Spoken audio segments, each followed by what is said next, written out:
Imagine this. You stumble upon a murder, right? But it's Yeah.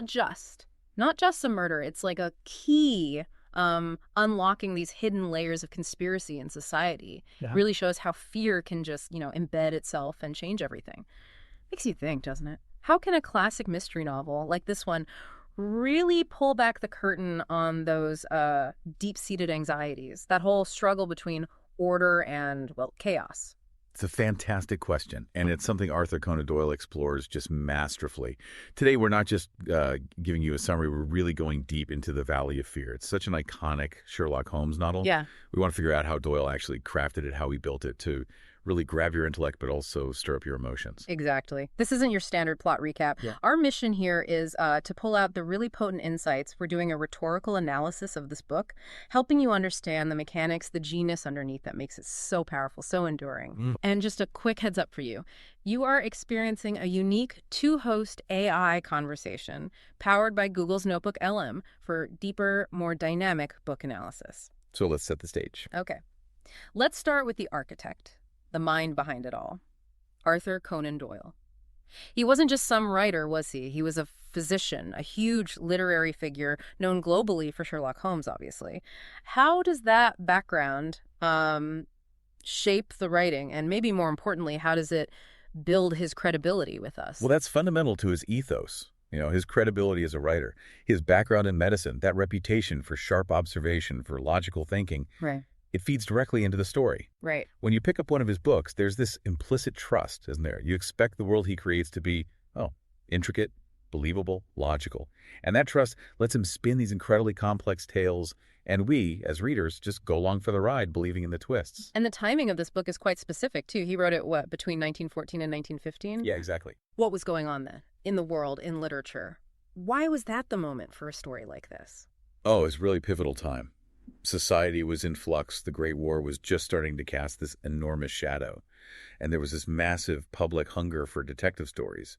People seemed to crave maybe some kind of intellectual order when the real world felt so chaotic. Makes sense. So the book taps right into those anxieties of early 20th century England, worries about justice, about these secret organizations lurking beneath the surface, crime that just seemed different. Yeah. Harder to explain. It's fiction, sure, but it's grounded in the real fears of the time.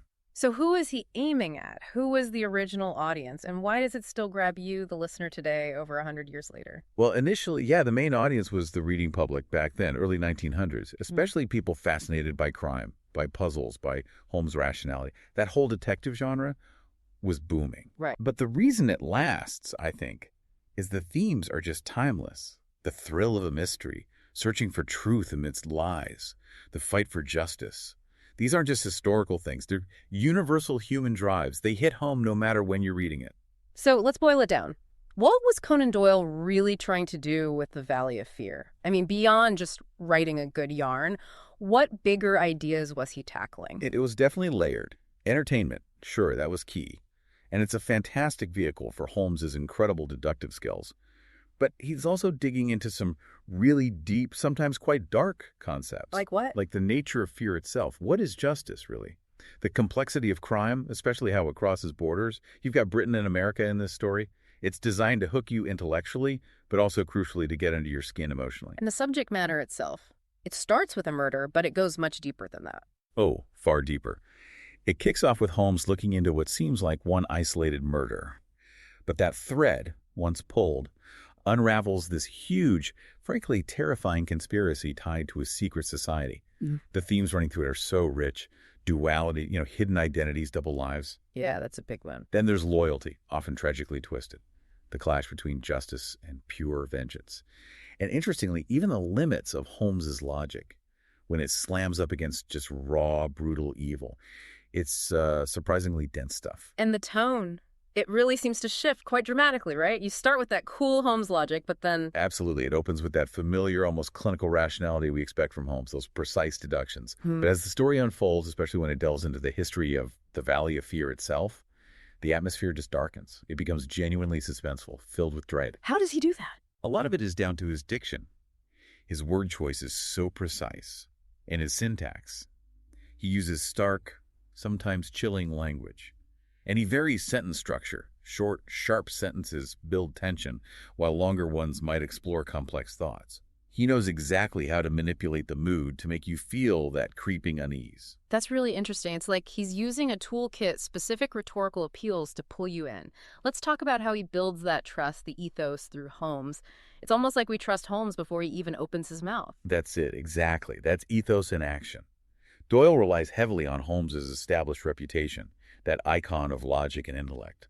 But it's also Doyle's own meticulous detail, the way he describes crime scenes, the methodical procedures Holmes follows. All that reinforces trustworthiness for both the character and the author. So you believe the deductions? You do, because the foundation for that belief has been so carefully constructed. He makes you trust the process. Okay, what about feelings, the emotional hook, the pathos? How does the Valley of Fear get to us on that level? Oh, through incredibly vivid imagery. Think about the descriptions, like the murder scene, the crushed skull lay upon the hearthrug. That's not just informative, it's visceral. It makes you shudder. Yeah. Or the way he paints the valley itself, this place just soaked in violence and fear. The pacing is deliberately built for suspense, keeping you on edge. And the character's personal stakes are high, the victim's fates, that constant threat of the secret society. It all works together to make you feel fear, sympathy, real anxiety. You feel the pressure they're under. But underlying it all, like you said, it's still a Holmes story. There's that strong appeal to logic, to logos. How does Doyle get us thinking, trying to solve it alongside Holmes? That logical appeal is absolutely central. The whole narrative is structured like a puzzle or maybe like a scientific investigation. Clues are presented really methodically, piece by piece. And Holmes's deductive process, it's not hidden away. It's laid out for you to follow, to analyze, even to question if you want. Yeah. Evidence comes out step by step, almost like the scientific method. It actively encourages you to participate rationally. You're not just being told a story, you're thinking along, trying to crack the case yourself. Yeah. Actually, speaking of digging deeper into structure and meaning, understanding how Doyle puts these narratives together so masterfully, that's exactly the sort of thing we explore over on Mindful Moments, our YouTube channel. Ah, good point. Yeah, it offers AI book analysis specifically designed to spark reflection and, rational thought. It's a really good complement to what we're discussing here. Definitely worth checking out. Okay, so back to Doyle's craft, his storytelling tools. You mentioned his word choice and sentence structure, his diction and syntax. Can we unpack that a bit more? How do they create the atmosphere? Sure. His diction is incredibly precise, often quite formal, but also vividly descriptive when it needs to be. It can shift, almost like a chameleon, right? From that cool, objective tone, like a pathologist describing the body lay on the floor face downward, to something deeply metaphorical, like calling the valley the shadow of death. That gives a physical place this symbolic weight, this dread. And the sentences. Right, the syntax. He uses sentence structure brilliantly. Short, punchy sentences ramp up the tension in dangerous moments or when Holmes is making rapid deductions. It almost makes your heart beat faster reading it. Then he'll shift to longer, more intricate sentences for detailed explanations, or when Holmes is deep in thought, drawing you right into that complex mind. It's all about controlling the pace and the feeling. And he uses figurative language too, right? Metaphors, allusions. The Valley of Fear itself feels like more than just a place. Oh, absolutely. That Valley of Fear works so powerfully as a metaphor. It's not just a grim location on a map. It represents the pervasive fear and oppression hanging over that whole community. It's a real place, yes, but also a symbol of human darkness. And he often sprinkles in subtle allusions to other Holmes cases. Ah, yeah, for the fans. Exactly. It rewards the dedicated reader, deepens the meaning, and makes the world feel richer, more connected. And the way the story is put together, the organization, it's not exactly linear, is it? It's got that unusual structure. No, it's quite unique. It uses what literary folks call a frame within a frame. It keeps you off balance. You start with Holmes investigating the murder in the present day, but then, wham! The story dives into this long flashback. Right, the whole American backstory. Exactly. Detailing the origins of the crime, the secret society over in the U.S., before returning to Holmes, tracking down the killer in the present. This complex structure isn't just for show. It mirrors the complexity of the crime itself, the hidden histories, the tangled motivations. It definitely challenges your expectations of how a story should unfold. And all that complexity, it's held together by recurring ideas, motifs, and those strong contrasts you mentioned earlier. Precisely. You see motifs popping up again and again, hidden codes, the theme of secrecy, buried motives. They act like threads, weaving through the narrative and reinforcing the core ideas. But maybe the most powerful element is that stark juxtaposition you mentioned The contrast between. between the rational, ordered world of Holmes in London and the chaotic, incredibly violent world of that American secret society. Mhm. It really sharpens the stakes morally and emotionally. It highlights that constant battle between reason and fear, order and chaos, civilization, and something much more primal. Okay, so let's pull back a bit. Thinking about everything Doyle's just trying to do, entertain, explore fear, showcase Holmes, delve into justice. How well does the Valley of Fear actually succeed? Does it hit the mark? Oh, I think it undeniably succeeds. Doyle absolutely nails the entertainment factor, keeping the suspense taut throughout the whole book. And that blend, he achieves the logical puzzle, the logos, combined with the emotional gut punch, the pathos. It just works incredibly well. It makes for a reading experience that's both intellectually satisfying and deeply engaging emotionally. That's Yeah. why it still holds up, why it's endured.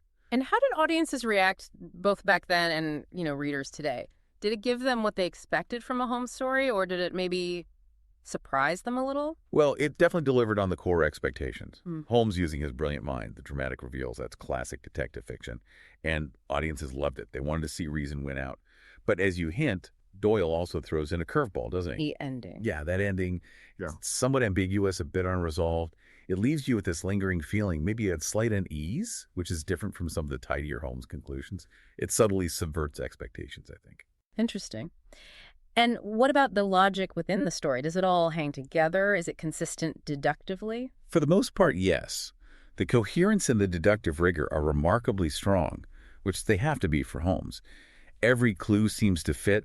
The reasoning makes sense within the world Doyle created. Although that framing device we talked about, the big flashback, Yeah. that might jar some readers, disrupt the immediate sense of flow or unity. But if you look at each part and the overall arc, the internal logic holds up very well. Okay, one last area to explore, the ethical dimension. This isn't just a whodunit. There's a kind of moral complexity to it, isn't there? There absolutely is. The way the book handles justice and revenge is surprisingly nuanced. It's not preachy. It doesn't give you easy answers. Right, no simple good versus evil. Exactly. It pushes you, the reader, to think about those murky moral gray areas. What is justice? What are the devastating costs of vengeance? It avoids a simplistic view, and that adds real depth, contributing significantly to its lasting impact. It reinforces Holmes' ethos, it engages your emotions deeply, and it encourages you to wrestle with these tough questions yourself. So, wrapping things up, The Valley of Fear really is much more than just, another detective novel. It's like a masterclass in using language, telling a gripping story, but also exploring those deep, unsettling lines between order and chaos. It really is. It shows how a truly skilled writer can hook both your brain and your heart, creating something that resonates decades, even a century later. Hopefully, this deep dive has given you a fresh perspective on just how many layers there are in this classic. And if you do want more insights like this, exploring literature and other complex topics, don't forget to check out Mindful Moments on YouTube and, of course, our other podcasts. We really believe in the power of digging deeper, thinking rationally. So let's leave you with a final thought to mull over. Think about the fears depicted in this book: secret societies, hidden power, the quest for justice. It was written over 100 years ago. How do those themes still resonate with our anxieties today? How does fiction, even a mystery from the past, keep shaping how we see our own world? Something to definitely think about. The answers, perhaps, are in the questions themselves. Click the link on screen for the in-depth book summary. Please subscribe, share, maybe purchase via the link, and above all, think rationally.